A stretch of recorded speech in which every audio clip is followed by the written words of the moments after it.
start, but Okay, planning board, you are live, you are recording, phone lines are open, you are good to go. Thanks very much. Good evening, and welcome to the Town of East Hampton Planning Board meeting of February 2nd, 2022. And we have a very full agenda tonight, so we'll get right to it. If you already looked at the agenda online, please note that the inlet seafood awning application is not going forward tonight. But otherwise, we have enough other matters to keep us busy. First matter. Which one is not going ahead? Inlet, Randy. Inlet seafood. Okay. Okay. All right. The first matter we have on is Glen Valley Associates. Will is going to helm this. We have Lou. You're going to get a lot of Lou tonight, folks. All right. Whether you like it or not. Mm-hmm. All your fans will be pleased, I'm sure. Who is the applicant's representative on this one? I am Brian Locascio with the Adam Miller Group. Oh, okay, very well, Mr. Locascio. Welcome. Thank you. Okay, thank you. Okay, so Will, take us across this one. Thanks, Sam. Share screen here. Okay. So this is an application to subdivide an existing parcel located on Mulford Avenue and Old Northwest Road in East Hampton. The parcel contains an existing 50-foot wide scenic easement in the eastern portion, on the western portion of the lot that abuts Old Northwest Road, and a 5-foot wide utility easement to the town of East Hampton on the north, south, and eastern property line. The applicant's proposed subdivision would result in 2 conforming lots, as you can see here. The project is an unlisted action pursuant to SECRA and Chapter 128 of the Town Code. Upon final submission of the application, SECRA review will be required. As the subject property is located in the A Resident Zoning District and the Water Recharge Overlay District, the formal subdivision application will be required to be an open space subdivision pursuant to Section 193, subsection B of the Town Code. Pursuant to Section 193, a 25% reserved area will be required. The board should discuss the most appropriate location for reserved areas, but the planning department would recommend that they be situated adjacent to Old Northwest Road to augment the already required 50-foot wide scenic easement along this roadway, as well as potentially along the southern property line to provide a buffer for neighboring residences. Given that the parcel is located within the old filed map studies, an urban renewal map modification application will also be required in addition to the subdivision. The proposed subdivision would split up the parcel on the urban renewal map, parcel 60, into 2 new lots on the old filed map. However, it should also be noted that said parcel is unusually large for the urban renewal map, especially compared to the surrounding parcels, and that might be taken into consideration when discussing whether to approve that proposed modification. Although the site is relatively flat, it appears there are areas of 15% slopes or greater, in particular in the southern portions of the proposed Lot 2, as you can see here. Upon the submission of a formal preliminary subdivision application, all areas of 15 to 20% slopes and all areas of greater than 20% slopes should be illustrated on the map. The applicant should submit a revised survey to go with the formal subdivision application that includes details not included on the pre-preliminary iteration. This would include planned details of access for both lots and whether those points of access would be from Mulford Avenue or on Old Northwest Road, as well as the locations of surrounding wells and the planned sanitary systems, as there is no public water in the area. Access for both proposed lots is recommended to be from Mulford Avenue. A formal submission must also include a yield map, although it appears that there is more than adequate lot area for the 2 lots under current zoning. Submission of a yield map is a requirement of Section 220 of the Town Code.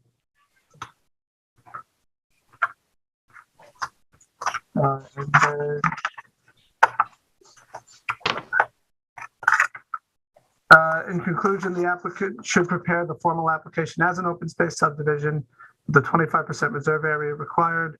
Additionally, upon submission, the included survey should illustrate all areas of 15 to 20% slopes and all areas greater than 20% slopes, plan details of access for both lots, and which roads the parcels will be taking access from, as well as the location of surrounding wells and sanitary systems to deal with the lack of public water in the surrounding area. The proposed subdivision will again also require secret review.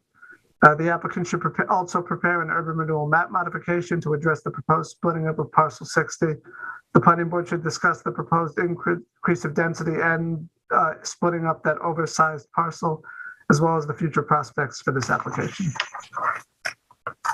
Thank you very much, Will. And board members, before we go any further, I should just make it clear that this is a subdivision review. It's sort of in the nature of an initial review that we might do in a site plan, where we're giving preliminary comments in advance of the formal application for subdivision. Mr. Locascio, would you like to say anything at this time? I think Will and you summarized it pretty well. It's a pretty straightforward application. We're looking to yield 2 conforming lots, and we're here to kind of, as a discussion item, to get your your initial comments and temperature for the application before we submit a formal application. So that's why we're here tonight. Very good. All right. Thank you very much. All right, Lou, if you would please. Sure. I don't really have much to add to the points that Will made, but I'll just reiterate some of them, just hit on some of the ones that I think are important. I agree that the 25% reserved area ideally should be conjoined with the 50-foot scenic easement. There's a question as to, I think we need to, illustrate the slopes and the steepness of the slopes. The urban renewal map modification is needed, and the info that is needed is the access points, which Will mentioned, should really be on Mulford Avenue, the location of the wells, the sanitary system, and as I mentioned, the slopes.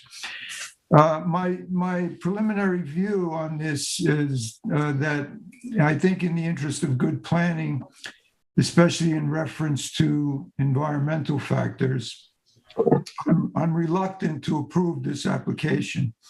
And the reason is because it's going to result in increased density, and it's going to be detrimental to the area, which is in the water recharge overlay district, the South Fork groundwater, South Fork groundwater protection area, and the South Fork Pine Barrens. So, I think it's in a very sensitive area, so I would be loath to approve the subdivision. And those are my comments. Very well. I'm going to start to my right, if you can remember the way things used to be. Sharon, I'll go from Sharon to Randy, and then Ian, and then ordinarily Lou would be next, then Ed, and then I'll let Michael pick up the at the end as an act of mercy. So Sharon, if you would, and again, you don't have to go too far and too long, but it is a preliminary review, and so I want to give the applicant the opportunity to hear from the board. Right. Go ahead, Sharon. Yeah, so I understand where Lou's coming from on this, but if they can show, that they have the lot area for the 2 conforming lots, I'm not sure where we can go with that. But yeah, I think I agree with Will's comments, and the only issue would be if we aren't, if we're reluctant to increase density in this area, and I'd have to do a little bit more, research and thought process for that at the moment. I'm not sure, if that's where I'm headed or not. They'd have to obviously show us where the septic's going to be, how they're taking care of business here before I say no to that. But yeah, the comments that, Will has made in terms of the layout and where the easements should be and entrance and exits, and obviously the map requirements, I agree with all of that. Very well. Thank you very much. Randy? Yeah, first of all, Will did a great job analyzing this, and I appreciate Lou's position on it. So I have sort of 3 points. One is a question for really, I think, for Nancy, and that is that this 50-foot wide scenic easement in the old file map program, I don't really know if that's a recorded easement or is that sort of a suggested easement. It doesn't. So anyway, I'm questioning if we move forward with this and assume that there's a 50-foot easement there. My question would be, is there a recorded easement there now, or do we have to get a recorded easement there? The second question or second point is, I noticed in Will's analysis, or actually I was reading the Water Recharge Overlay District, and they say that the water recharge overlay districts are critical environmental areas under SECRA, which signals a higher level of concern. And I thought maybe in that the analysis that the planning department does, I noticed that critical environmental area under SECRA is not one of those boxes where we have like a significant fish and wildlife, etc. I thought maybe it might be a good idea to include critical environmental areas in there under SECRA. Finally, so I looked at this too, and I, as much as I hate to see any more density anywhere in the town, my feeling is that it is a large lot. It's, over 2 acres. And I tend to agree that it meets zoning. It's not just that the urban renewal map, it exceeds the urban renewal map. It's these lots are bigger than most of the lots there. So I was thinking, what would be a way for us to approve it, but try to have as little impact as possible? So I did a little math. Now I'm going to wrap this up. I did a little math that the clearing restrictions under the Water Recharge Overlay District for one lot, if this were treated as one lot, it allows 23,474 square feet of clearing if we did not approve the subdivision.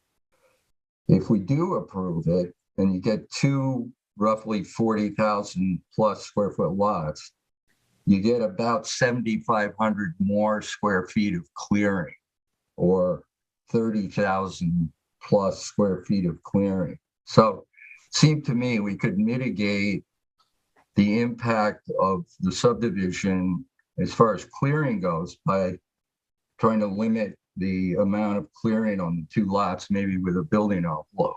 So they'd get about 12, something like 12,000 square feet on each lot. That's one idea. We also, if we do the subdivision, they're going to have to put a innovative septic system on each one, right? That's the new code. So we're going to have some new technology as far as nitrogen, and if we reined in the clearing a little bit, and all of Will's comments, I think I could vote for this. Randy, that's really a fascinating way of doing things, and want to look into it. Want to make sure that we're on firm legal ground if we were to go in that direction. One thing I would say is you're a little low on your numbers, because as you've roughed it out, you're basically talking about an acre each, but really one of the lots is 59,369, and the smaller one is going to be 48,399. Both the total amount is 2.47 acres. So it's your numbers are, in what you're comparing it to, are even more extreme. Sam, what I did, Sam, is I took out the 25% open space. Oh, okay. Then that explains it. That's where I got those lot sizes. But good enough. We should all check the math. I agree. Yeah, no, that's an interesting way of doing it. All right, Ian, Yeah, Um, can I interject something? I don't mean to cut Ian off. no, if it's relating to Randy's idea, go right ahead. It's exactly relating to it. There are actually different clearing standards for open space subdivisions. There's a little bit of a relaxation on the clearing restrictions. When the applicants do come in for a formal subdivision application, Will and I, the department will crunch those numbers. But I'm wondering if Randy used the, standard single family residential, clearing regulations, because those would not apply, because this will have to be an open space subdivision. I did it based on 40,000 square foot lots with 10,000 square feet plus 0.125 of lot area. That's what I use. That may or may not be correct there, but yeah, I think that might not be the right regulation. But again, when there's a formal submission, we will supply you with that information. All right, well, if it won't fly, it won't fly. But let's talk about it, when the time comes. Thank you very much, Eric. Ian, go right ahead. Yeah, I largely agree with this. This is a first look. This is a one-time review. Presumably, depending on how this goes, there'll be a formal application where we can get into a little bit more detail.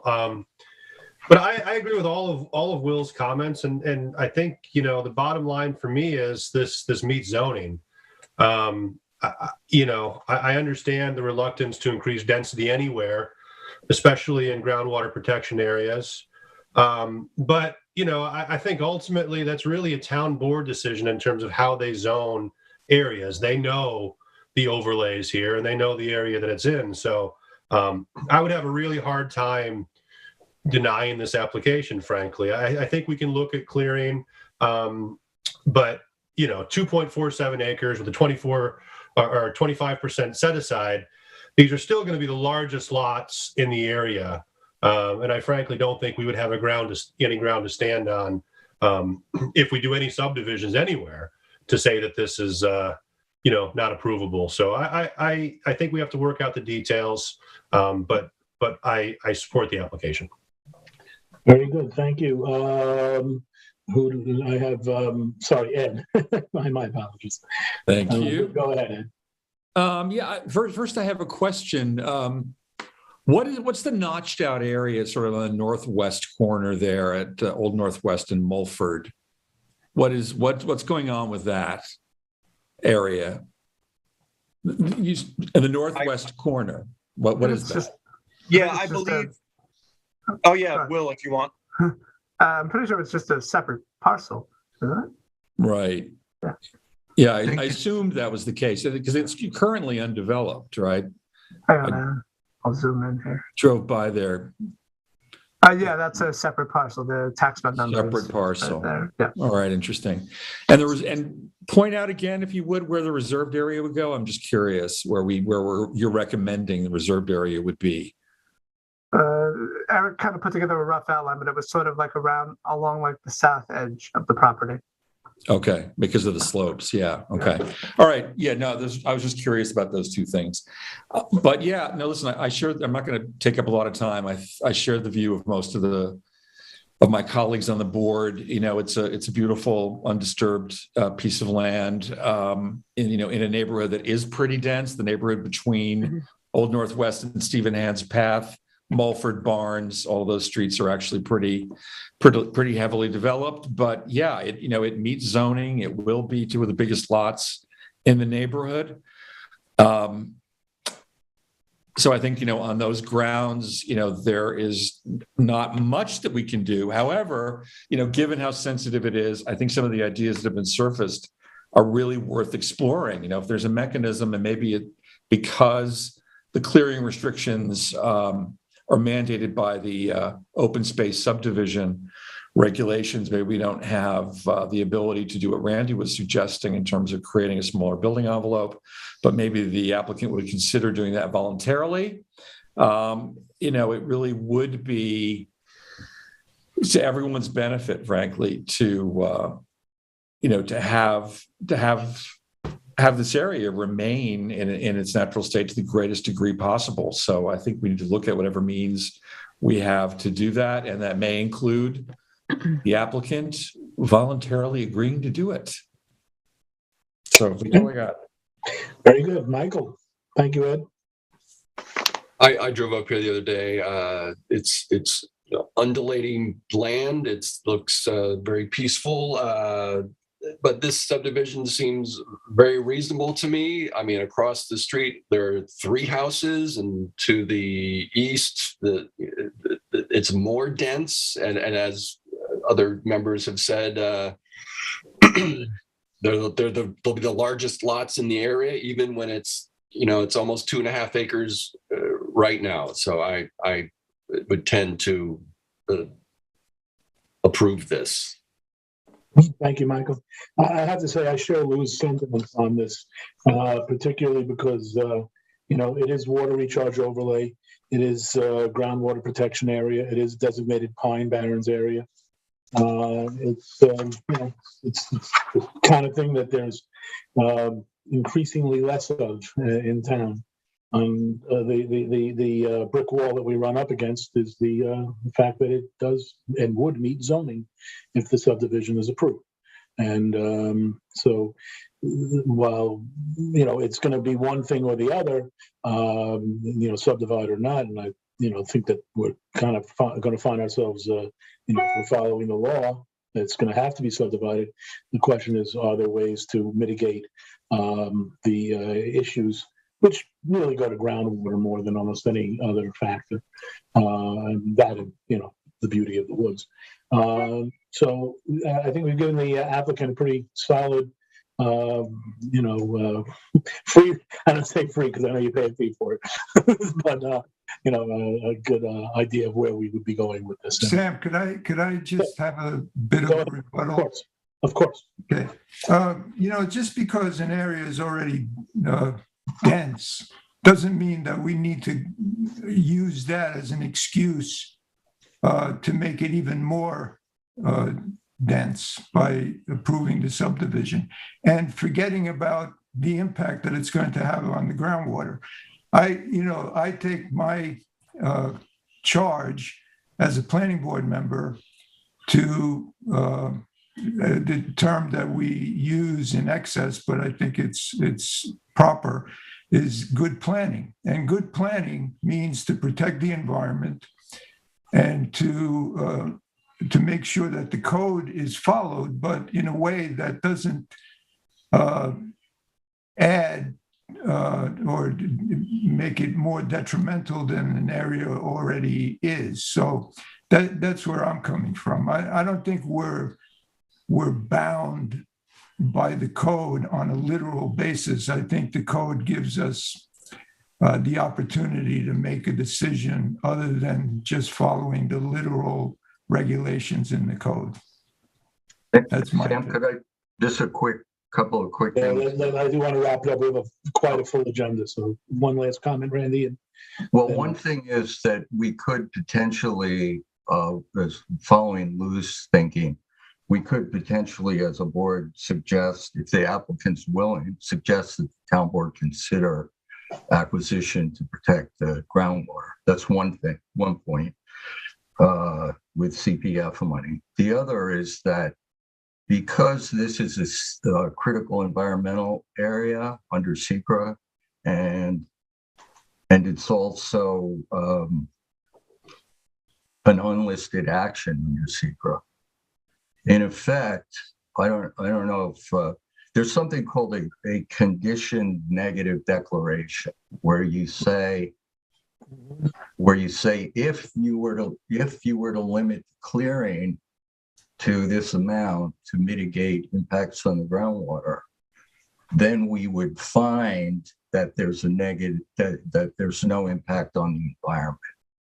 So I just put that out there as maybe something that we do have a little more leverage than people are thinking. But go ahead. That conditional Neg deck is, I think you and I must have taken the same CLE because I think that's where I last heard it. So, but let's, there's a lot to chew on here on something that appears to be relatively straightforward, and maybe there are ways to address it and come at it from different ways that would satisfy the entire board and be in the interest of good planning.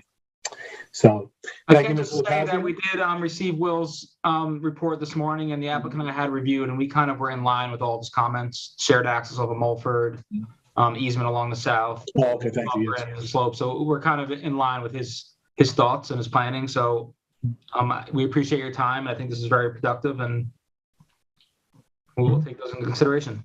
Very good, thank you. And if I didn't say it, I know other board members did. This is a really solid report. Will, thank you very much. All right, on to the next issue involving lot lines.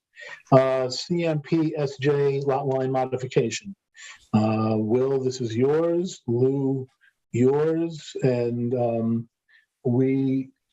Nancy, we have word that the applicant is not actually going to be with us on this? Correct. Yes, we received an email that they were that they couldn't be on the Zoom tonight.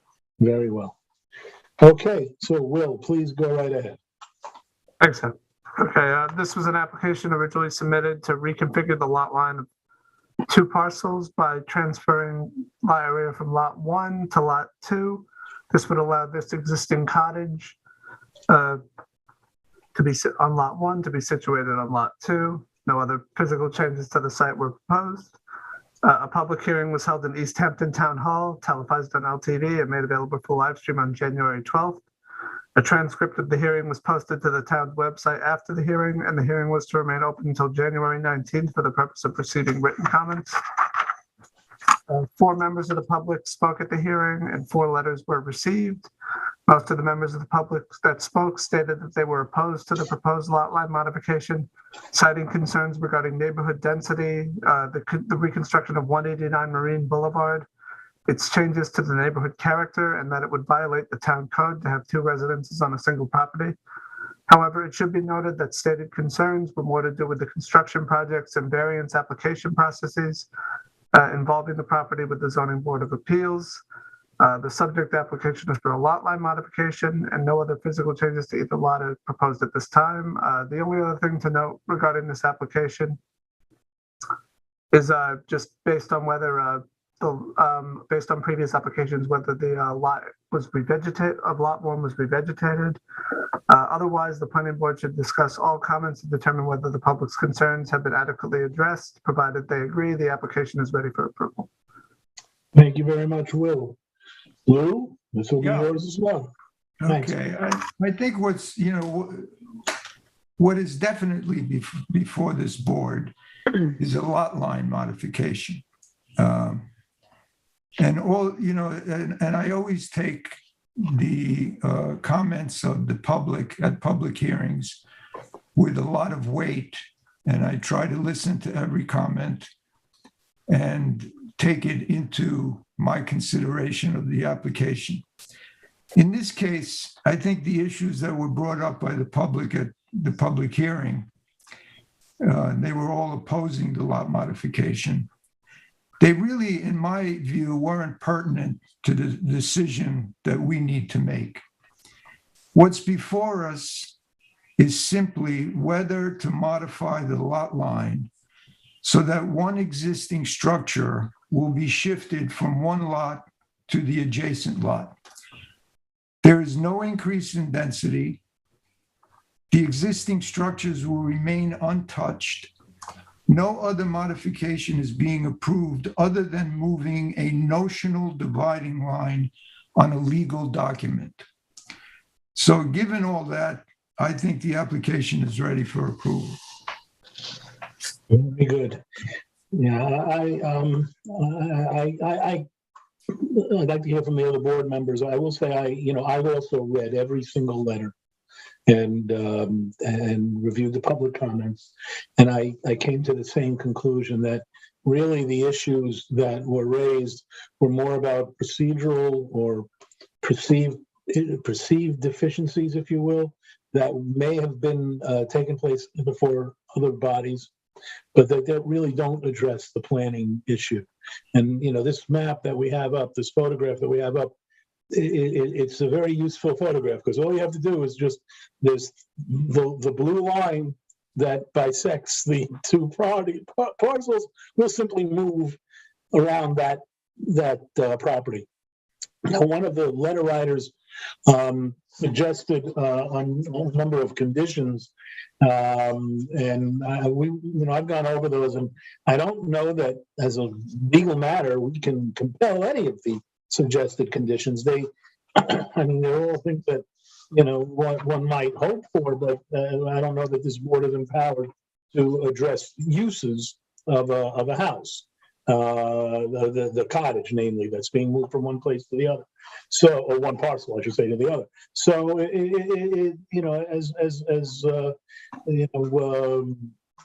cogent as many, the arguments may have been in opposition. I don't think that they were necessarily on point. The issue of revegetation, however, of the what is now the larger, I guess, of the two lots, is a significant issue. And it was, I believe, a condition of approval by one of the, I guess, the ZBA. And before this finally goes through, assuming it's approved, I think we need to confirm that the revegetation took place. This picture, as we see it here, shows that the revegetation hasn't taken place. One of the things that happened here was that the residence was moved away from the sea, and that's a good thing. But the revegetation needs to take place. So, with that, do any board members have anything they wish to add on this? Again, I'll start on the right. If anybody, don't feel the need to say if you don't want to, but I'll start with Sharon if you have, and then go around again. No, I agree. I think it's just a lot line modification that doesn't change anything that's going on the property. That house has been controversial for a long, long time. I remember when that was, being built, and the neighborhood has never liked it. So, I think this is an opportunity to voice that. But there's nothing changing here, and I think we should approve it. Very good. Anyone else, Randy? If you feel the need, only if you feel the need. Okay. Question for Will: is this aerial that we're looking at with the turquoise outlines, is that the existing condition or the proposed condition? That's existing. Well, it's existing as of that photograph, right? Yes. And I that photograph think it was from last summer, July, I think. Okay, so then the line goes to the west and picks up that. It would be like here instead of over here. Okay, so I thought about this, and I tend to agree with what people have said, but then I realized there's something that I'm uncomfortable about, and it's that this lot, I guess, and this was in Will's previous memo, this has a pre-existing non-conforming second residence, I guess, that goes back to before zoning, if I remember. So what we're doing here is somebody who has a pre-existing non-conforming second residence on their lot are selling their pre-existing non-conforming residence to their neighbor. And in general, the code wants pre-existing non-conforming uses to become more conforming. And I don't see that this makes it more conforming in any way. In fact, once this neighbor pays I don't know how many $1 million for this pre-existing non-conforming second residence, it probably tends to make its non-conforming status last longer. So on that basis, I'm leaning to not vote to approve this because of the pre-existing non-conforming sale. That's the issue that bothers me. Maybe Nancy, is there something you want to chime in on right now? I know, I understand what you're saying, Randy, but I mean, but just by switching the lot line over, it definitely doesn't make it non-conforming. So you're not increasing the non-conformity by any means. You're just having a different, you're having this cottage on a different lot. Okay, But it is, the fact that it is a non-conforming, pre-existing non-conforming, does that mean that she should, should the property line move, does that end the the right to have a pre-existing non-conforming? Nancy, I don't mean to cut you off, but Okay. two things I think will be helpful. First of all, I see it looks like Britton Bistrian. Yeah, I'm sending a note on that. Please let her in. Matthew, please let Ms. Bistrian in. Matt, please, and yes, I will let her in. Thanks. And one other thing, yes, the transfer of a second unit of density to what I believe is proposed lot 2 on the map, did increase the nonconformity of that lot. It didn't increase density, which I think is what Nancy's getting at. But these applicants have been in front of the Zoning Board of Appeals for that very reason and received the variance. On the basis of it being a pre-existing non-conforming? Yep. Yeah. If they, part of this application is that proposed lot 2 will now become more non-conforming by virtue of having a second unit of density. And the ZBA chose to grant that variance. All right, let's continue the conversation and let Randy chew that over. Okay, let me just let in. Please make sure Ms. Bistrian is in with us. Unmuting last 4 digits of 2919. Good evening, Chairman Kramer, members of the board. Good evening. Would love to hear the rest of the board comments, but the one thing I did want to address specific to the lot line modification was the revegetation question.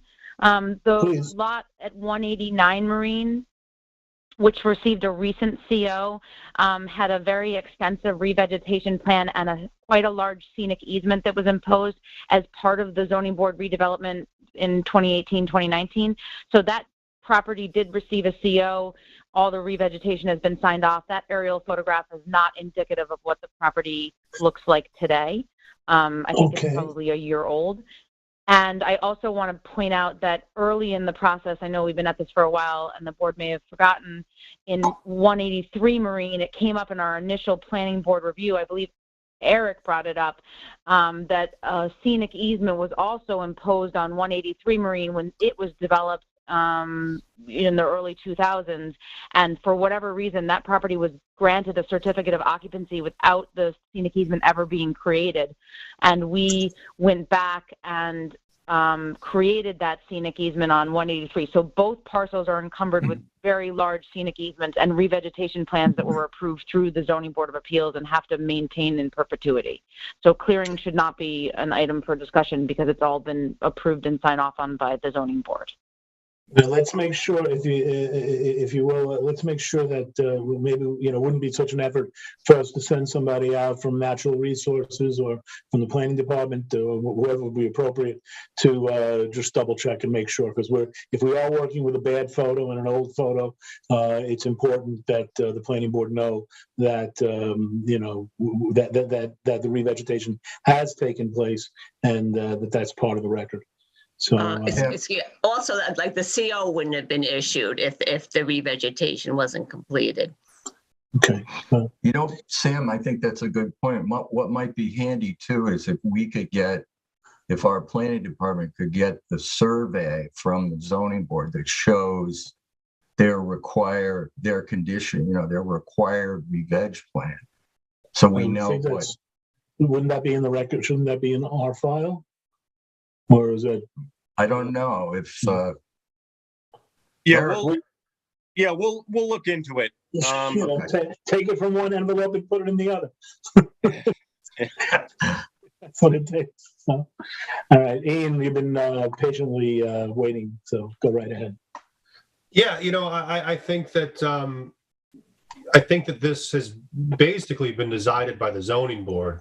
I mean, if the variance has been granted to have that second unit of density, which already exists on one lot, transferred to the other, I don't see any grounds here to oppose. I get that there's some controversy, and I get that there's problems that neighbors have with what's happened in the past, but I think this lot line modification is fairly straightforward for us. We're not, adding a second unit of density, which we would never do. It pre-exists, and the variance has been granted to transfer it. So I support the application. I do agree with Sam about the clearing, or the revegetation rather. I trust the applicant that it's been done if the COO is issued, but I don't think there's any harm to make sure that before this is finalized, somebody just takes a look and says that the existing conditions meet the zoning board's requirements. It's, by the way, I was out there the other day. It's covered with snow right now. Yeah, well, that's maybe not tomorrow. yes, let's spend it out on a day when we have a nice warm front come through. I'm sorry, Lou, you've gone, so Ed, please. Ed? Yeah, so I listen. I absolutely sympathize with the neighbors, and I understand their frustration. There's a lot going on in the dunes. There has been for the last couple of years, and I know this project from the time that it was conceived years ago has not been popular. But like other people have said, I think people were, concerned about issues that happened in the past, and perhaps worried about things that might happen in the future. And I think we really have to deal with what we're dealing with now. And like Ian has said, the ZBA has sort of made our decision on this. So I think we have to move ahead with approval. I hadn't really thought of this, but I do think now that it's been mentioned that understanding that the revegetation has actually happened is probably a smart thing for us to do before we move ahead with approval. But otherwise, I have no objection. Very good. Michael? What stood out to me from Will is when he said no other physical changes will occur at this property. I feel this application is ready for approval. Great. I like Lou's use of the phrase "notional line." Was that the the phrase you used? I'm close to it. I know the word "notional" was in there, so I liked that. Yeah. So, all right. Well, I think that that pretty well wraps it up. And next time we'll have a resolution on for this one. Okay. Very well. Ms. Bistring, did you have anything else you wanted to add before we conclude? I do not, Chairman. Thank you all. Good night. Thank you. Okay, just before Britton leaves, I would like to not plan to have normally we'd have a resolution on for the next meeting, which is next week. But due to the revegetation issue, I'd like to send somebody out there and just confirm for the board that that's the case. So it'll probably be, I believe we have the next meeting would be the 16th. We intend to have the resolution on for that date. Eric, why couldn't I submit the survey and the certificate of occupancy that was recently issued by the building department that shows the lines of clearing? I think that what you've got is could have changed. I think you've got a pretty unanimous. I don't think anybody disagreed with the idea of sending somebody out and just making sure that things are the way they're supposed to be. So and I think it's in everybody's interest.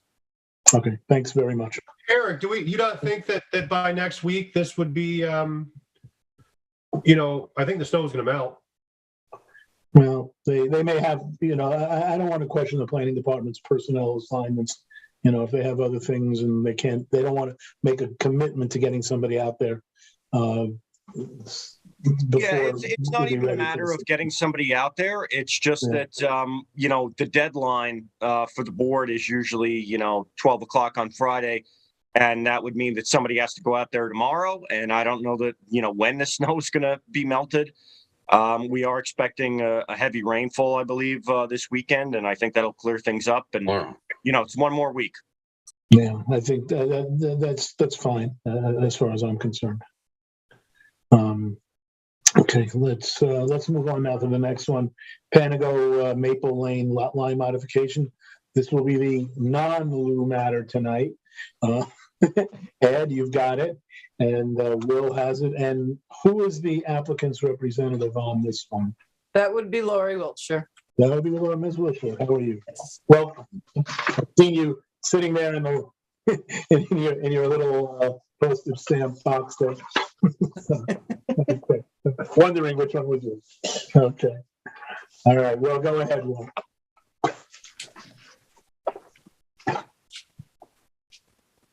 You're muted, Will. An application has been made to modify the lot lines for the properties at 253 Panago Road, 255 Panago Road, and the adjacent 29 Maple Lane. The applicant proposes dividing the property at 255 Panago Road into two parts, splitting that parcel between the other two to make two new distinct lots out of the three parcels. 255. So these are so it would be three lots that would become the proposed lot one, and then the proposed lot two, as you can see here.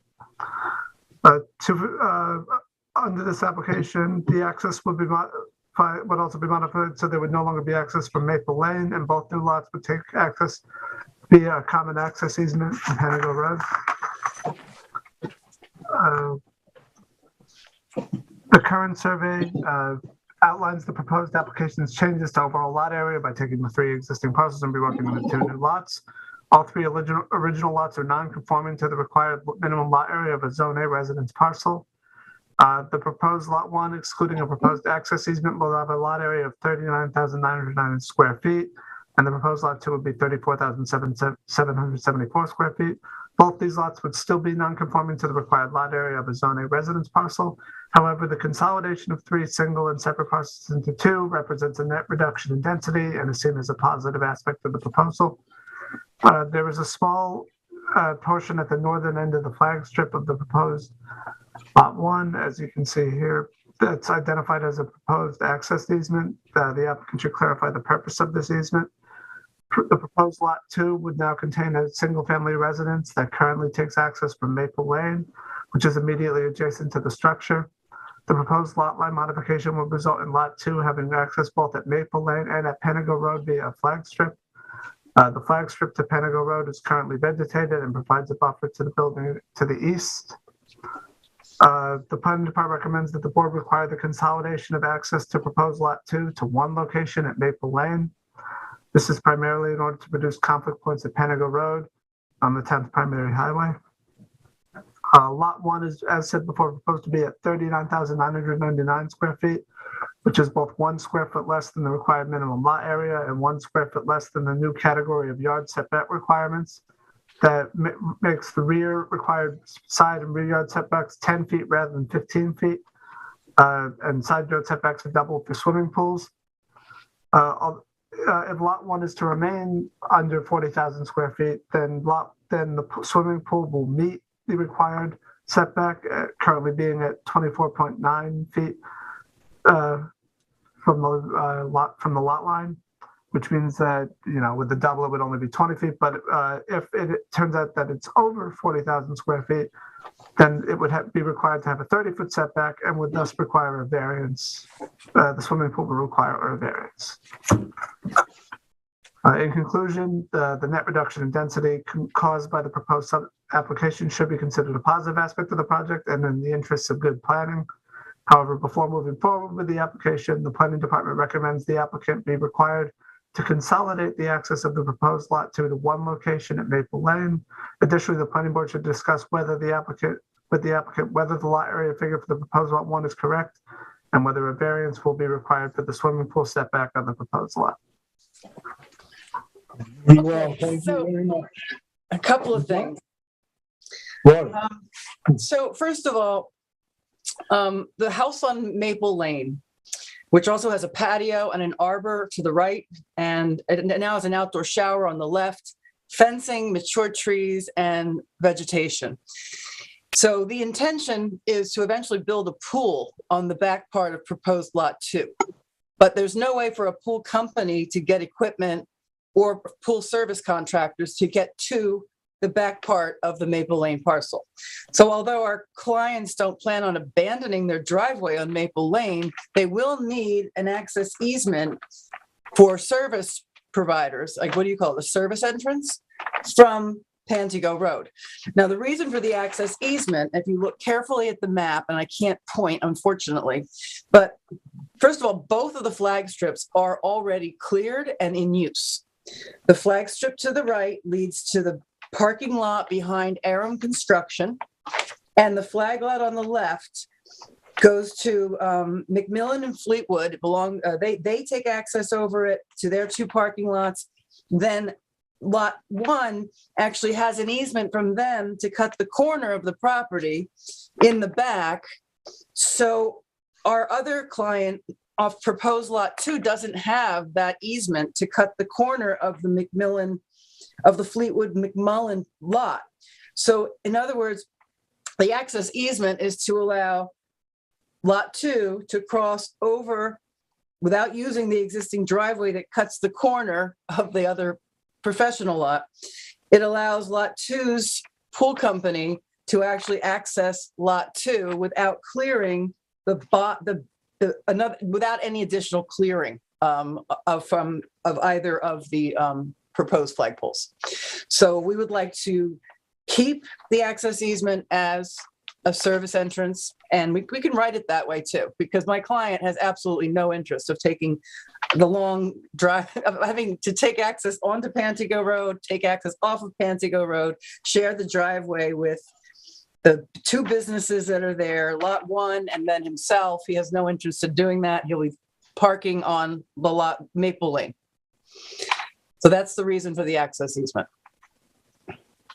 Okay, thank you very much. Ed? Yeah, thank you, Will, for the analysis. Thank you, Lori, for those comments. That was actually very helpful. I did go there yesterday. It was sort of hard to sort of tramp around in the snow and see exactly what was what. So thanks for explaining the current situation with the access roads off of Montauk Highway. So for Lot 2, Lori, is there, the easement is there, but there is actually not a driveway per se. Is that correct at the moment? That's correct. He'd have to make his own way. Okay. All right. Yeah, I understand the logic of that. And at the moment, we don't know where the pool's going, so we can't really plan a road. Yeah. But I did notice, however, that there were, two access ways there between the Aaron building and the building to the west of that already anyway. Mm-hmm. So I understand your point about that. I'm sure the people on Maple Lane would be very happy not to have, service vehicles coming up and down the street. So a couple of questions for you. So it's sort of difficult to sort of tell from Maple Lane where there's a house under construction, which you can see just as you go up Maple Lane north of the existing house number 29 and look across to the lots behind. There's a building going up that looks as though it's in the place where the pool is on this. Nope, it's behind the pool, and that is actually, it's shown on the survey here. It says foundation under construction. All right. That's all right. what Yeah, it just, I guess it's a field, a field of depth or whatever issue. The pool was As you're standing there looking, it looked much closer than that. Okay. All right.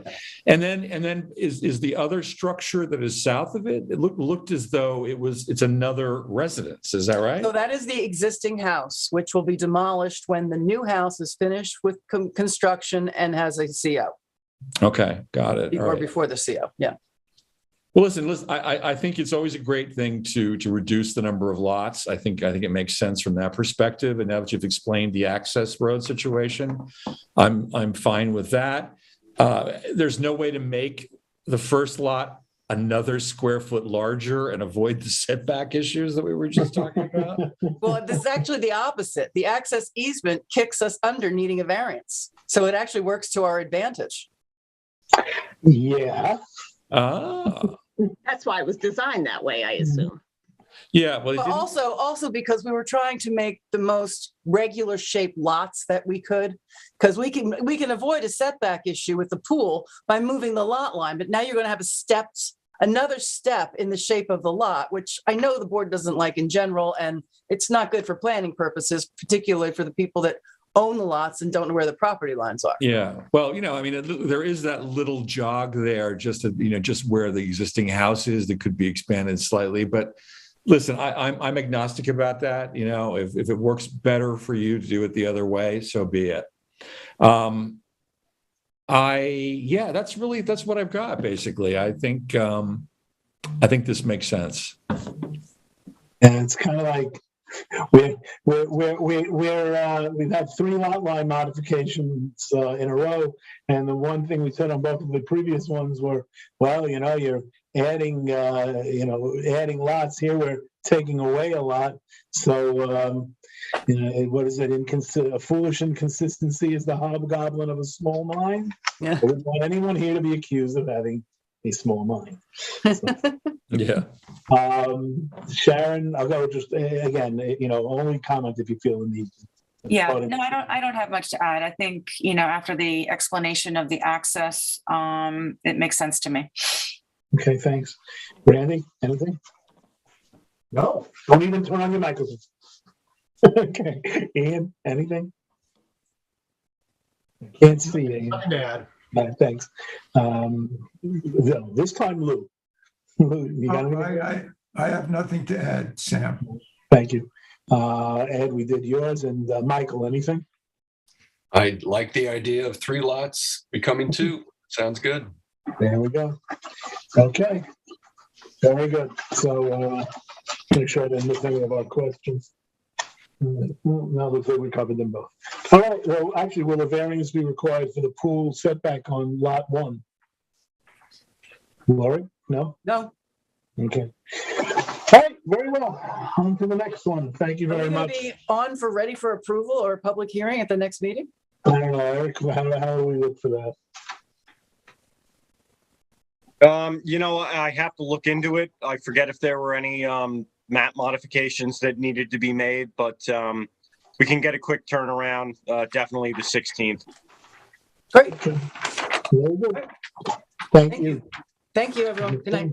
Thank you. All right, next is Gurney's Yacht Club, Phase 1 exterior renovation. I guess who was covering this one? This was Marcos, but this is being covered by Will. Yeah. You've got this one, okay? And we're back to Lou. Lou will be on this, and I see a number of people who've seen Mr. DeSuno. Hello. And Ms. Hogue, is this yours also? Yes, I'm here on that application as well. Okay. Anyone else who's here on that? Okay. All right. Go right ahead, Will. Thanks. Share screen again. Okay. The applicant has submitted a site plan modification of an approved site plan from 2019. The subject parcel is zoned Bazaar Harbor and it's located on the east side of Star Island Road. The applicant proposes to redevelop and upgrade the Montauk Yacht Club over a period of several years. In May 2019, the planning board had granted site plan approval for one of the first phases of development, which included a 241 square foot addition for a new entry foyer, an ADA compatible bathrooms, and a janitor's closet, 95 square foot addition for expanded reception office space, and a fire alarm control center. The relocation of existing transformer equipment to an area next to existing transformers, and a 970 square foot trellis over the promenade. It is noted that the applicant has bifurcated certain improvements to be made on the property as a separate site plan approval. The modification is to alter the conditions of approval listed in the resolution and includes multiple improvements such as a swimming pool with a patio. One of the conditions of approval listed in the resolution did not accurately reflect the dated plans of improvements that were approved. The resolution had stated that a natural resources special permit will be provided for the 241 square foot addition. However, the approved plans indicate that the addition, which were ADA bathrooms, will be 100 square feet. Despite the difference in size, the bathroom will still require an NRSP, as the addition is within the setbacks for NRSP jurisdiction. The applicant has since obtained approval from the Zoning Board of Appeals for multiple improvements on the property, including the 100 square foot ADA bathroom. The applicant has submitted updated plans that had been approved by the Zoning Board of Appeals in spring 2021 that illustrated some of the proposed improvements. The planning department notes that the following details that should be amended or should be clarified include second or third and third floor tower conference rooms that were previously depicted to be removed, however, are no longer delineated on the revised plans and should be clarified by the applicant. A 95 square foot addition for expanded reception office space and a fire alarm control center is eliminated on one revised building plan, however, is still listed as proposed on another. Bathrooms and pool equipment is bifurcated as part of a different site plan and is discussed further. Dock house to be removed should be relabeled as when it was previously approved. Transformer and grates should be removed by PSEG has been eliminated from the revised plans and should be clarified by the applicant. Relocation of existing transformer equipment to area next to existing transformers appears to have been eliminated and should be clarified by the applicant. Proposed 66.4 square foot transformer and switchgear is bifurcated as part of a different site plan. And a 970 square foot trellis over the promenade appears to have been eliminated and should be clarified by the applicant. The planning department notes that the applicant is now proposing to renovate an existing swimming pool with patio in addition to the previously improved structures. The planning department notes that the proposed renovation has received approval from the Zoning Board of Appeals, receiving an NRSP and multiple variances. As noted earlier, a separate site plan application has been made that includes other improvements that have been approved by the ZBA but not by the planning board. These alterations pertain to bathrooms and pool equipment and the proposed transformer and switchgear.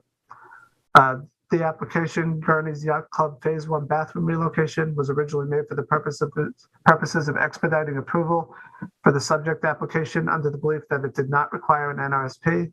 Regardless, both site plan applications will require an NRSP with their respective variances, which the applicant has since obtained from the ZBA. The planning board had reviewed the separate site plan and determined a negative declaration pursuant to SECRA and deemed that the application complete and ready for approval, provided the appropriate wetland variances obtained from the ZBA. There have been no specific changes to the building plans regarding the two improvements from the last review of the planning board to the plan reviewed and adopted by the ZBA. The planning department recommends that the applicant should submit an updated survey for both site plan applications to ensure plans approved by the ZBA are consistent with those approved by the planning board and vice versa. Comments received from the fire marshal have determined that the application is not ADA compliant. The chief fire marshal references New York State Building Code 1109.2.2 as the section non-complied with, and his comments have been attached. The applicant should address the officer's comments to assure ADA compliance. In conclusion, the site plan modification is incomplete at the time of review. The application is to include multiple improvements such as a swimming pool with a patio. The applicant should submit an updated survey and revised building plans to ensure ADA compliance. Very good. Thank you very much. Ms. Hogue or Mr. DeSuno, who's going to be carrying the ball on this? Sure. Karen Hogue. Good evening, Chairman and board members. Just to clarify, the reason why we had filed two separate site plan is the initial site plan, which we received approval for, were for items that didn't require variance relief. So we had gone to the zoning board to get the relief for the pool and several variances, as well as the NRSP, which was granted back in March of 2021. So we will modify and update the survey so that it properly reflects what the board is proposing. And I will let Chris DeSuno speak to the ADA statements that were made by the fire marshal. I spoke with him today and reviewed the code, and his question was noted in there about in both the men's and women's bathrooms, they need to have 5% of the number of water closets need to be also have a stall. There is a secondary portion of that code that I reviewed with him today. We will have two complete autonomous accessible bathrooms in addition to the common bathrooms, and that meets the ADA requirements. He told me he would send a memo to the planning department about that. Very good. No, I'm sorry. A couple of simple things for clarity. In the middle of the drawing there, you see number 3. That is the Lighthouse Tower. When we were talking about the second and third floor conference rooms, they were in that tower at one point. During our initial renovation, we removed the floors of both the second and third floor. So it's now just a singular multi-story stairwell that just goes from the first floor to the second floor. That's an open volume. So that's hopefully clears up what you're talking about there. Okay. Anything else from the applicant? I have nothing further. I know that there were some building permits that we wanted to close out on this property that Chris and I were talking about in order to keep things moving efficiently, whether that's something that we can go ahead and close out while this application is pending regarding the additional items that we needed variance relief for. Probably more of a question for the building department. Yeah, I was going to say that sounded like it's not quite an hour. Okay. The ambit of what we do. Sure. So I will check with them. Very good. Okay, Lou. Yeah, I think this is more of an administrative situation. I don't think there's anything controversial here. I'm glad the fire department ADA non-compliance issue is being taken care of. Yeah, it's just, it seems that it's just a matter for the most part to bring the site plan submitted to the planning board in concordance with the modifications made to the original approved site plan. The modifications required have all gotten ZBA approval. The ZBA approvals also include the renovation of the existing pool and patio. So, like I said, it's all kind of administrative stuff that just needs to be cleaned up.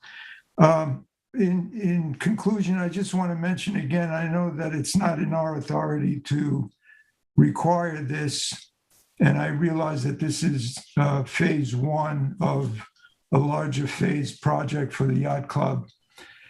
And I mentioned this when it first came in front of us, I guess a couple of years ago now, is that, the yacht club has, I don't want to say antiquated septic systems.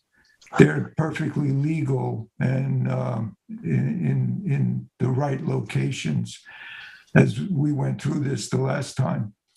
But I think this kind of project, the prestige of the yacht club, the area that it's in, it would be great if the applicant would do something more than just keep the existing sanitary systems in place, especially because of the location of the yacht club right on the lake. I think a wastewater management system for that whole area would be fantastic. If not that, something much more improved and progressive than the existing sanitary systems, maybe IA systems at least. But anyway, I just wanted to bring that up to the applicant, and hopefully they'll take it into consideration. All right, does any other board members have anything they want to add on this particular application? I don't think there is. Okay. In that case, I think the questions that were raised were addressed by the applicant. Provide a revised survey and building plans to accurately reflect the proposed improvements. Address the comments of the chief fire marshal, which I guess we'll be getting those across the desks soon enough. And should the planning board modify conditions of approval, the applicant shall obtain an NRSP for the ADA bathrooms. Okay. Very well. Thank you very much. So we'll see you on the next go round on this. Thank you. All right. Thank you. Thank you. Good evening. Thank you. Okay. As mentioned earlier, the inlet seafood awning application, which would have been the last item on site plan review, is not going to be taken up tonight. So we're going to move on now to two, I guess we can call them public works projects that are before the town board. and that the town board has asked for comments from the planning board. So what we'll do is, in both cases, Eric will give us an outline of what's proposed and the issues that are involved. And if anybody wishes to chime in with additional comments, we'll open the floor, I should say, or whatever we're opening, and you can comment. So first is going to be the Montauk Skatepark renovations. Eric, go right ahead. Sure. Will, if you can share the conceptual drawings that the town board has received and the planning board as well. Thank you. So many of you may know this property. This is on the northeastern end of downtown Montauk. Basically, this is a proposal to renovate it's an existing skate park with a basketball court. The idea here is to add some new amenities and renovate the existing structures, add some landscaping, lighting. What you can see right now as you're looking at the screen in the right-hand portion, that kind of multicolored structure, that's a pavilion, which is basically, a shade shelter. And then one of the newer, the most significant changes here is as you look over the skate park here in this perspective, you can see that there is a baseball field up at the top of the picture. That is Lions Field. Right now, that is a hill that goes down to the baseball field. It is vegetated right now. It's actually almost all invasives. It's not naturally occurring vegetation, but the idea would be to open that up, have that be, a hill that's grass.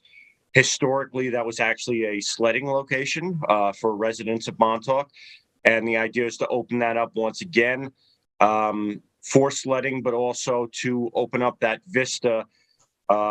This skate park is kind of on a high ground that looks over downtown Montauk across Fort Pond. And part of the plan here is to open up that vista. So the town board is lead agency under SECRA. They have made a negative declaration for this project. Funding has been secured through various very generous public donations. But basically the idea here, the task before the planning board this evening is to offer comments to the town board as to any changes you think would be in the interest of good planning. The planning department prepared a memorandum that you should have, which includes a number of bullet pointed recommendations. Most of the planning board members know that the immediate block to the south, which is South Edison, has had a number of site plan applications recently. South Essex Corner is the name of one of them, 92 South Euclid. We've recommended continuing the sidewalk to those locations. Some very basic things, benches, water fountain, just some recommendations of things that could improve the overall site plan for the property. But basically, this is before you to look at the renderings, discuss the project, ask any questions you have of myself or Will, and offer your advice to the town board on how to make this project better if possible. Excellent. Thank you very much. Again, I'll go around the table, and if folks have anything they want to add as comments, again, Sharon, we'll start with you. Yeah. Looks kind of sweet. I've been up at the skateboard park. Obviously needs a huge renovation. It's a bit of a wreck at the moment. But no, this looks nice. Sledding hill down there, and open. I know that the playground at Lions Park gets a lot of people going there and skateboard, so it just gives a nice whole spot for families to go to and hang out. I like it. Very good. Yeah, and not to, I'm sorry, I didn't mean to interrupt, Sharon. I forgot to say that another part of this project is Lions Field has a comfort station bathroom. Thank you. Water closet, as Chris Dasuno used that term earlier. Part of the project is to update that to a IA low nitrogen system. Oh, sweet. Oh, very nice. Okay. No, I think this opens it up nice for the community and the kids in Montauk. Okay, thank you. Randy, anything? Yeah, I think my comments or questions for Eric really. So the idea is that people here would use the Lions Field bathroom. Yeah, there's no current proposal to add another comfort station at this exact location, but the comfort station at Lions Field is about 300 feet away. It's not that far, and you can't see it on this rendering, but there actually is a staircase which was almost invisible, or well, I should say is almost invisible right now because that hill is so overgrown. But that staircase leads down to Lions Field. And that actually was also one of our recommendations was, making improvements to that staircase that would make it ADA compliant so that, there's a, access from this facility down to that comfort station. Okay. I'm sure you could do a lot of stuff with signage too, as far as finding the bathroom. The lighting meets code, I guess, meets all of our light requirements.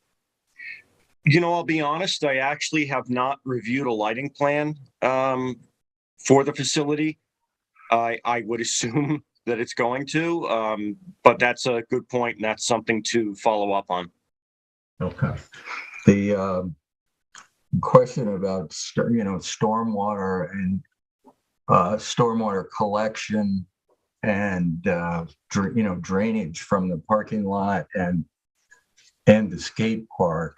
Is there a drainage plan, dry wells, that kind of thing? There are currently, basically what you see here, and this rendering is actually a good depiction to, help explain that. There's really not too much of a change from the current conditions. That parking lot is basically the exact same dimensions, in the proposed condition as it is now. The main change here would be the renovation of the actual, jumps and, the skate park aspect of it. So there's not much of a change here. I'm not an engineer, so I haven't, I can't do stormwater calculations, but there's really not much of a change. There's almost no change in terms of the total, impervious area that will exist on the site. As far as you know, does rainwater collect in those and just sit there, or anyway? It's just a question. Obviously, the people who designed it don't want that to happen. My only last comment, and then is that in the past, the town has constructed parking lots in Montauk without.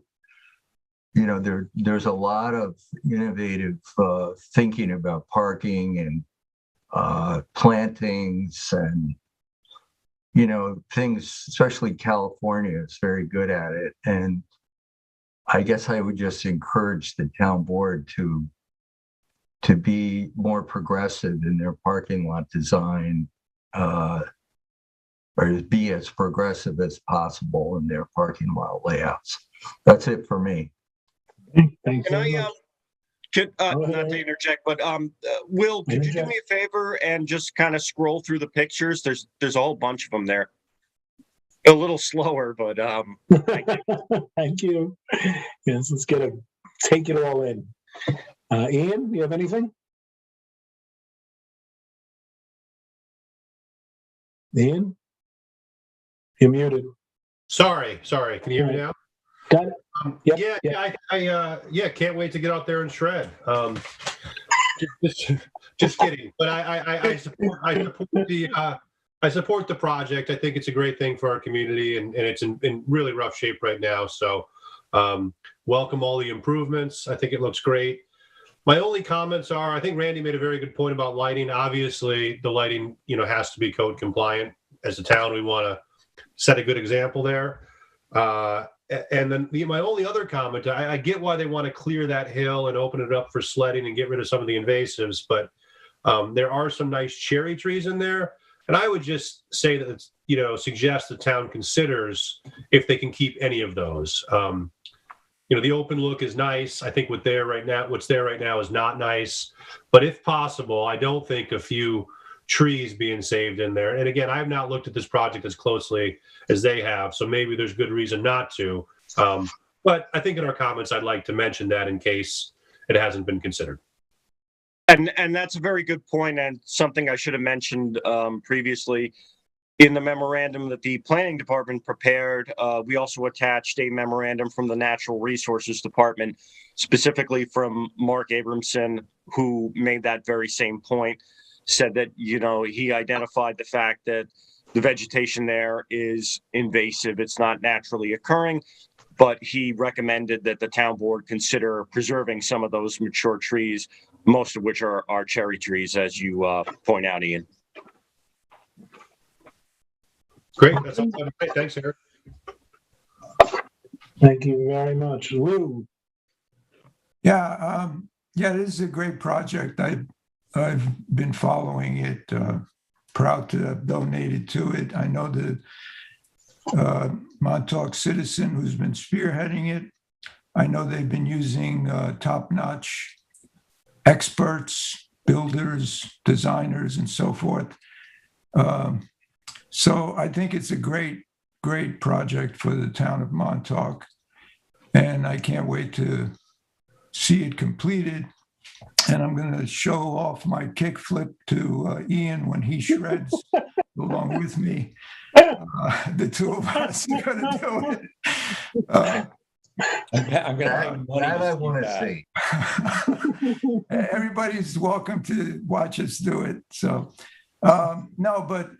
speaking of Ian, I do agree with him, and I did have that same comment in reading the memorandum. There are invasive species, but they're also invading indigenous plants, trees more specifically. It would be great if we can keep those trees. I think that's a great idea. So I second that motion.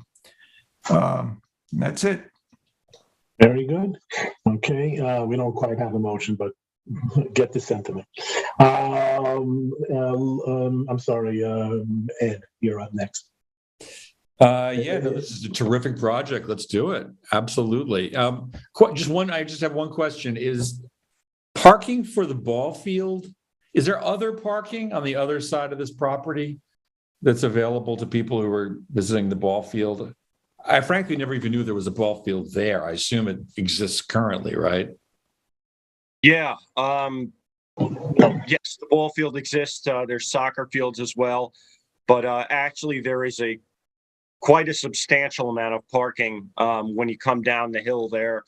As you're looking at this picture, it's actually in the right of way of, to be honest, I forget the name of the road because it's not really much, it's not really a road. It's kind of a parking lot. Mm-hmm. Maybe, Will, if you could call that up. I hate to put you on the spot there, with a surprise. But if you look at the aerial photograph, you'll see that there's quite a lot of parking. And in fact, that parking extends all the way to the west of downtown Montauk along its northern border, where there is a boat launching point, for kayaks and canoes and, non-motorized boats that is run by the DEC. This property is actually part of the Montauk Highway right-of-way, which is why it really doesn't, it has a tax map designation and a zoning, but the right-of-way actually extends all the way kind of to the, from Hither Hills in the west, all the way east, almost, if I'm remembering correctly, to Camp Hero. So, Wow, Okay. that's pretty big. yeah, I don't mean to put you on the spot there, Will, but if you could call up an aerial photograph of downtown Montauk, everyone will see what I'm talking about. If you can't, that's fine. Yeah, you know what? I don't know, I was just my computer's just being a little slow at the moment. Yeah. You know what? I don't need to see it. I was just curious about it. I wasn't aware there was a ball field there. It seems like, 20 or so spots might not be adequate if you're servicing both the skate park and the ball field, but it sounds like that's not an issue, not a problem. So I think the only thing I would say is I echo Randy's comment about looking at some innovative approaches to parking lots. I'd encourage that, but otherwise, it's a very well conceived, very well thought out project. I like it. Very good. Michael, thank you, Ed. Michael? The other parking lot, there's Montauk Brewery too. So if you're familiar with Montauk Brewery, that's where the parking is. This is a great project. I have been following this for a long time as well. But will there be a table, a bench, maybe a bike rack in this plan? And this is probably unrelated, but is that basketball court going to be resurfaced? I believe the court is going to be resurfaced. Those are, well, your first points there, benches. That's something that we recommended be considered.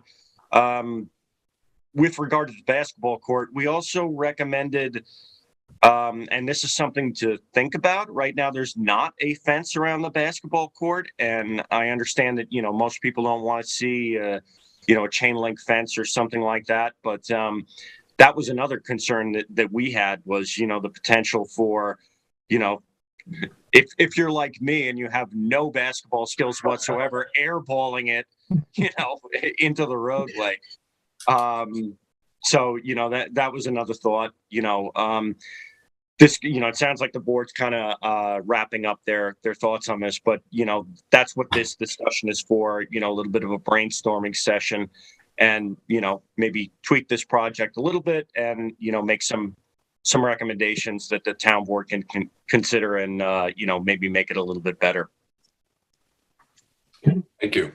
Thank you. So is the Keith Haring bench part of the renovation, or is that there's a photo here of a bench with what appears to be a Keith Haring drawing? Is that part of the plan?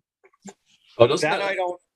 Oh, I think that faces the basketball court. I couldn't quite figure that out, and I took a hard look at it. It faces the basketball court. Well, all you guys are talking about are your skateboarding skills. I'm drawn to the bench, and, and since there's appears to be a Keith Haring drawing incorporated in the bench, it's even more attractive. So, anyway, I think you got a pretty good idea, and I think the town board got some valuable feedbacks from us, and that's what we're here for. So, now moving from one athletic endeavor to the next, the Stephen Hans Path Little League playing fields. So go ahead. Yep. So, as you just said, Mr. Chairman, also a town board request for comments from the planning board. This location, I'm sure a lot of the planning board members are familiar with. We had a recent application and approval for a new cell tower at this general location. This is also the location of the former Child Development Center of the Hamptons off the Stephen Hans Path in Lane Scott, very close to the intersection with Montauk Highway. This project is an undertaking to replace the Little League ball fields that exist at 400 Panago Place.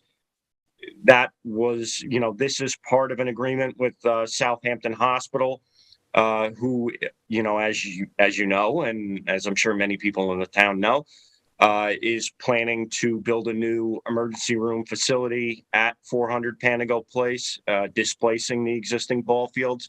So this is the replacement. It is being funded by Southampton Hospital.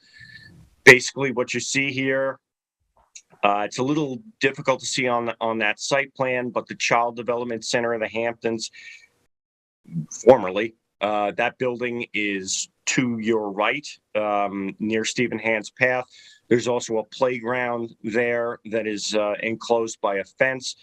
There are, you can't really see them on this photo, but there are 2 soccer fields, 2 volleyball courts, and a substantial amount of public parking. So it's an existing recreational facility. This proposal augments and adds to that. Basically, what you would see, obviously you see 2 baseball fields there. The one that's to the lower right hand is purely a little league field in terms of dimensions, and obviously they're about the same size. The dimensions of the base paths, the separation between them. The one to the upper left-hand corner, where dead center field is pointed towards the railroad tracks, that is meant to be somewhat of a hybrid field, both Little League and at least a standard, major league infield dimensions as far as the pitching mound and the space between the bases. Also proposed there, you can kind of see it as 2 rectangular lines, is a batting cage that has 2 alleyways. There's also a small equipment shed. This facility has an existing comfort station. The proposal is to update the sanitary system for that comfort station. That's part of the proposal. But basically, it is what you see on these plans here. It's 2 new baseball fields. And there are plans to also add an electronic scoreboard and risers for, public seating, public participation. But those are kind of down the road. Those were included in the original proposal, but the plan right now is basically what you see there: the fields, the batting cages, the updated sanitary system. And so again, just like with that last comment or the last topic, the town board would like the planning board's comments and any suggestions you may have to improve this project. Very good. Last time, Sharon, anything? No, not really. So, there's a nice this is the building. So there's a nice separation between it says to remain wooded there. So the building will be sort of protected from the fields. And yes, there's a buffer there. Okay. And do you know what they're actually going to do with this building yet? Have they thought of anything, or it just remains empty at the moment? It's a very good question, and something that Jeremy Samuelson, the director of the planning department, and myself have had, some very precursory, discussions about. I do actually remember, I was involved in the Southampton Hospital project from its inception, and this was actually the alternative location to 400 Panago Place. Originally, we actually talked about repurposing the CDCH building for the hospital. Turned out, for a number of reasons that I won't get into, that was not feasible.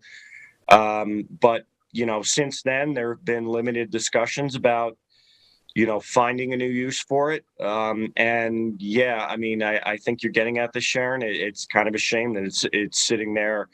I don't know if fallow is the right term for a building. Right. But it actually won numerous awards for its architecture. And there is no plan that I know of in the immediate future to repurpose it.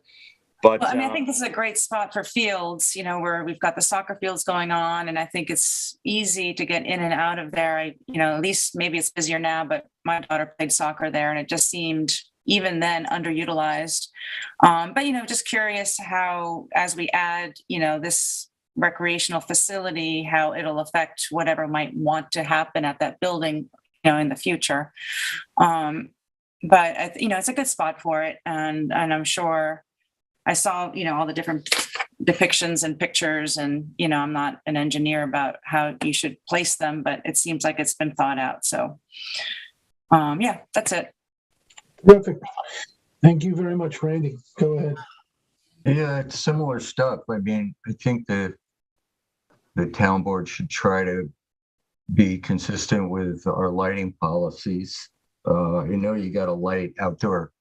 These are going to be playing fields that are lit for nighttime use, but to the extent possible, comply with our lighting codes. There's no new parking, Eric, right? We're just utilize the existing park. Yes, that's my understanding. Okay. I think this is in a sensitive water recharge area. I don't remember if it's water recharge overlay or Pine Barrens or special groundwater protection. You know what? The water recharge overlay, I would have to look up. I know that it is in the special groundwater protection area. It is in the Pine Barrens. If you look at an aerial photograph of this property, you can see that it actually is, there's a lot of properties that are in the Pine Barrens, but they're mostly oaks, deciduous woodlands. This is almost entirely evergreen, Pine Barren indicative vegetation. This does involve clearing, well over an acre of property that is identified as uniquely important to protection of groundwater. That being said, I do believe that the location that's been chosen for this clearing and these new fields is the most appropriate one on the property.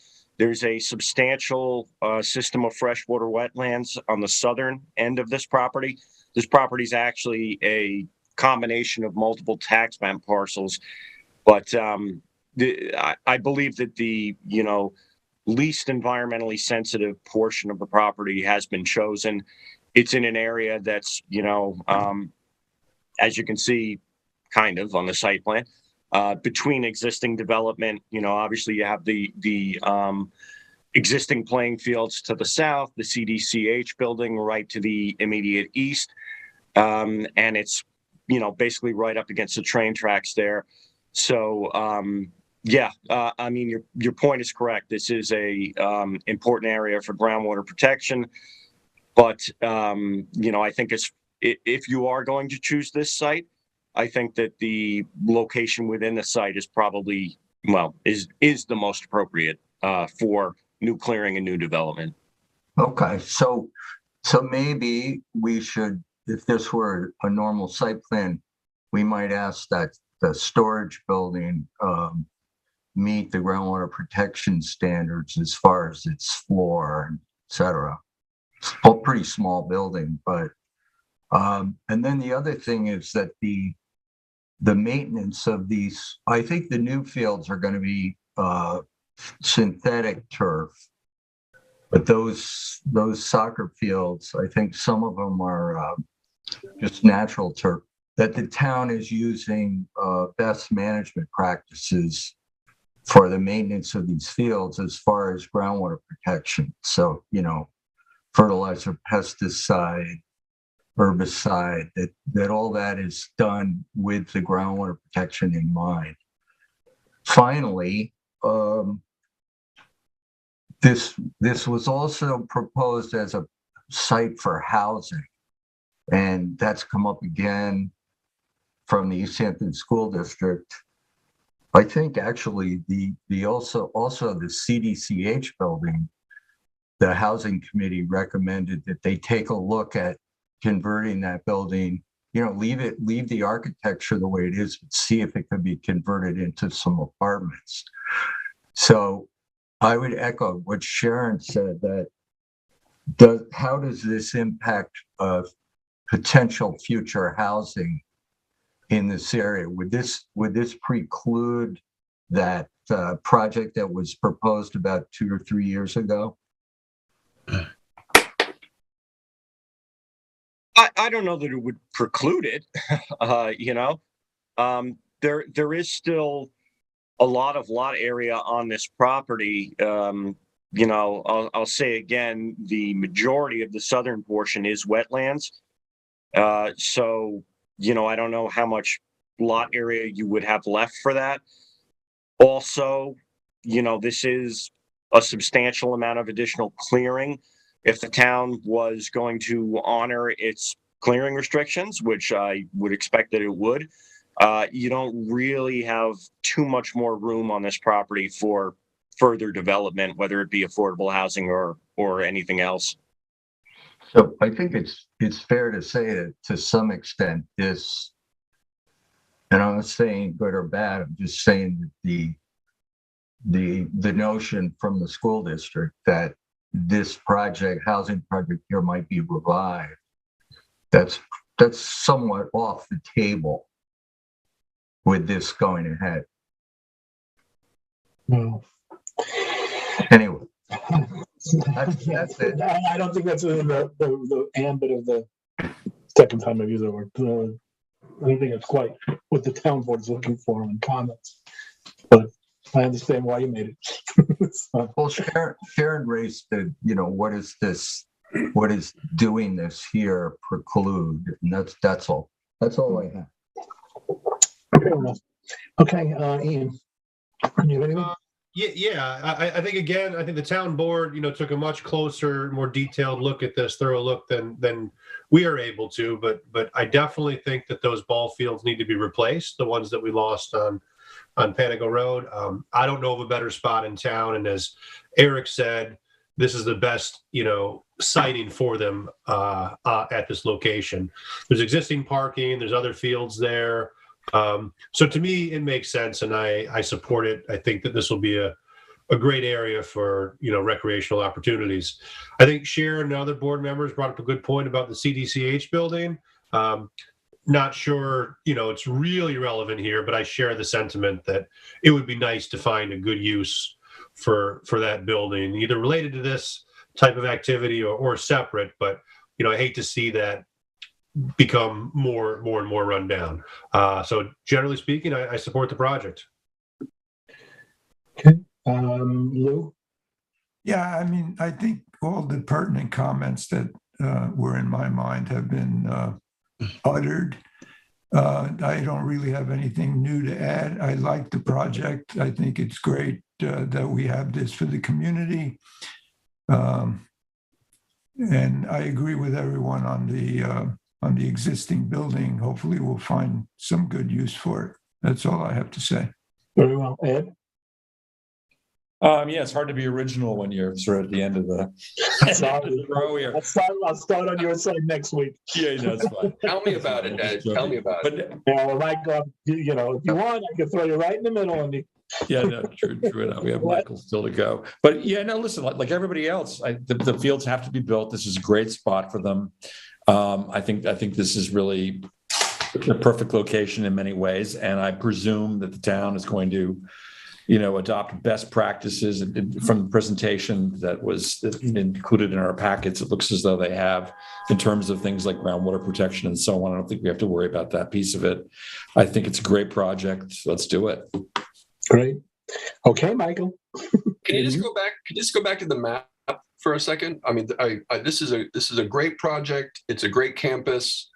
On the map, there is a thick horizontal line from the second ball field towards the CDCH to the playground. Like, what is that thick black line for? Is that meant to connect? Yeah, it's a walkway. So it's a walkway. So, okay, the current state of this existing playground is dilapidated. It's fenced off, but the fence is broken and my kids get in there and it's overgrown with weeds. I would love for the town to, at the same time building this ballpark, improve that playground. That would be very helpful because, you know, my kids aren't the same age, and I can imagine one of them playing baseball and one of them wanting to go to the playground, and I want to keep them busy. My other question is the parking. So my kids also have played on the East Hampton Rec Center soccer teams, and boy, when both of those fields are occupied, there is not a single parking space available in there. So if you have soccer going on and you have baseball going on, it's going to be jammed, packed. And on that map too, it looks like the parking is on the south side of the parking lot. That's where you park in, and there's no parking to the north side except by the volleyball courts. The map looks like they're proposing to add parking on the north side, like expand the parking area and put in stalls there. If that map could come up, I could better articulate myself. Yeah, I'm not totally sure about that, to be honest with you. But I don't recall there being more parking proposed. But yeah, I would have to look at the plan again. I will say, and I don't know how well this would function just because of the distance, but there is parking near the CDCH building. Yeah. That kind of loops around the building and the grounds there. That's closed off. That's closed off. Oh, okay. Yeah, there's no direct path there. Yeah, there's enough parking when all the kids are playing soccer. There is enough parking existing, but again, if you have two baseball games going on, it's going to be jammed. Yeah, no, it's a very good point. So, but you see what I mean? Where the north side of this horizontal line of parking, there are all these. That looks like they're adding parking there, which I think is reasonable if you're going to have another, venue for kids. Those are my points.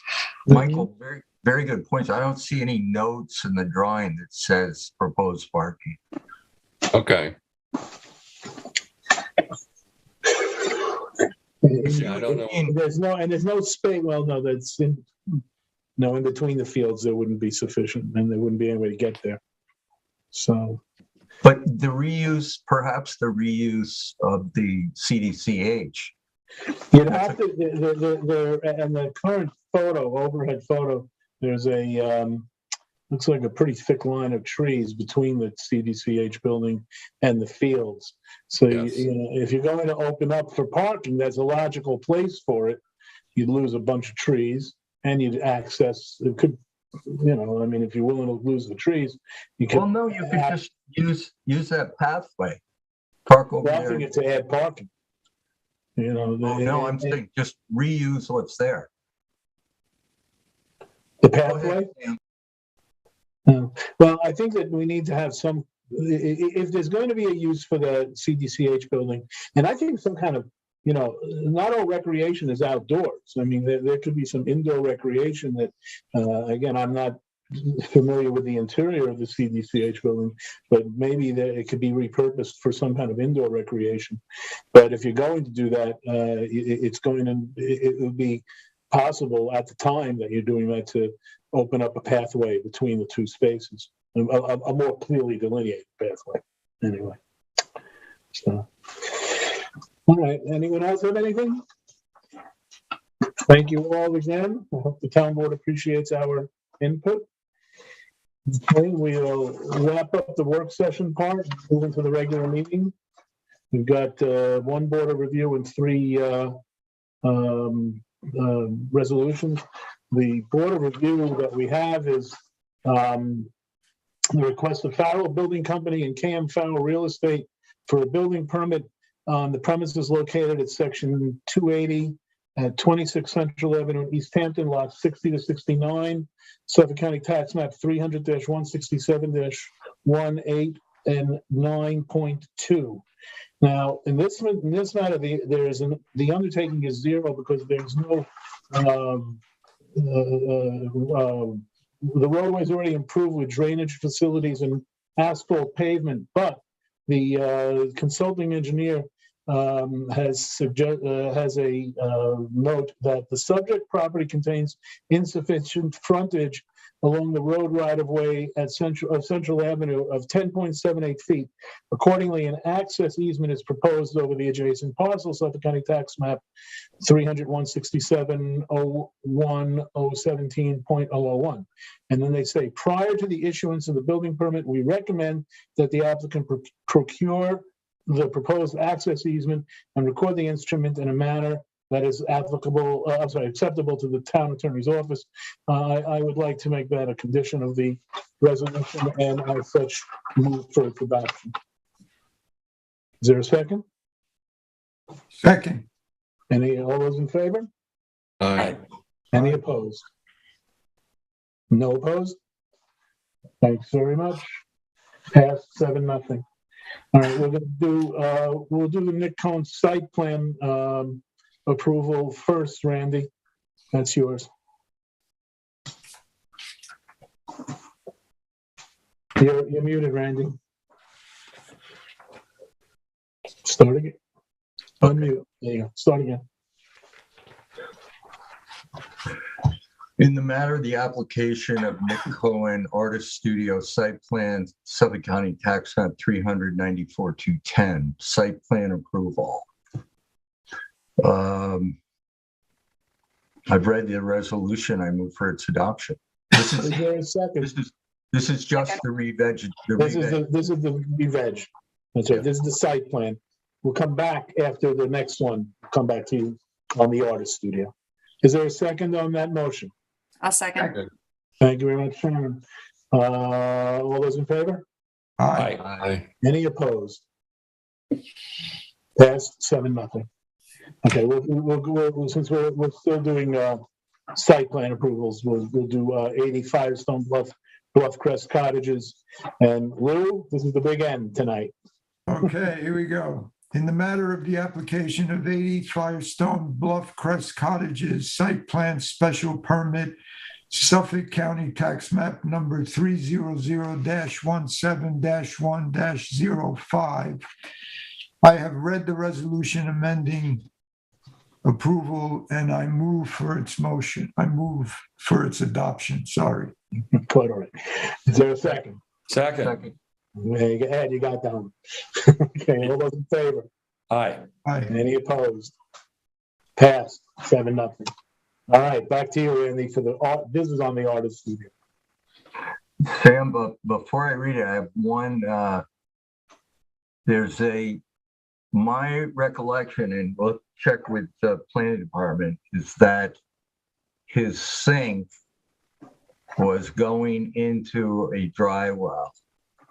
And this resolution says that it's going to be hooked up to the existing septic system.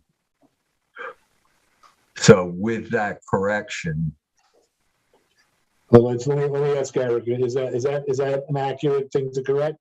Yeah, I believe Randy's correct on that. As I remember the survey, there was a solitary dry well that was going to be the receptacle for the sink. I believe he's correct on that. All right, I'm sorry? That's what I remember too. I was just gonna say, yeah. Yeah, I agree. So all right, so then the last sentence of condition of approval 3.5, rather than saying a slop sink shall be connected to the existing sanitary system, it should say what the slop sink shall attach to a dry well. Is that the right verbiage? Yeah, that sounds correct. Yeah. Is it 3.5, Sam? I'm sorry. I'm reading it up. Yeah, if you have the resolution, it says no bath, shower, toilet, or other plumbing excluding a slop sink is permitted and will not contain any kitchen appliances, but may have a microwave and coffee maker. A slop sink shall be connected to the existing sanitary system. So that last sentence is the one that needs correction. That's it. Correct. Okay. All right, as corrected. Thank you much. In the matter of the application of Nick Cohen Artist Studio 394-210, Artist Studio approval. As corrected. So as corrected, condition 3.5, that's corrected. Suffolk County tax on 394,210. I've read the resolution, move for its adoption. Is there a second? Second. Sharon, you got that one. All those in favor? Aye. Any opposed? Passed 7-0. All right, folks. Well, another record time. 8:25 p.m. Does anyone have anything else that we need to cover? We do have a meeting next week. So we will see everyone here next week, the 9th. Anything else before we adjourn? In that case, thanks for your service, Sam. Well, thank you all for your service. Motion to adjourn. I'm going to go home and have some ice cream. I just want to comment that I like Eric's new digs there. You look very nice with that background instead of the old drab office. It is very fashionable there. Lou, he's the assistant planning director. Yeah, I know. He looks like an assistant planning director now. He's not fading out the background the way some people do. All right. Somebody make a motion, please. I second. Ed made the motion. I second it. Oh, okay. Thank you for keeping track. All those in favor? Aye. Thanks, everybody. Next time. All right, thank you all. We're adjourned. Have a great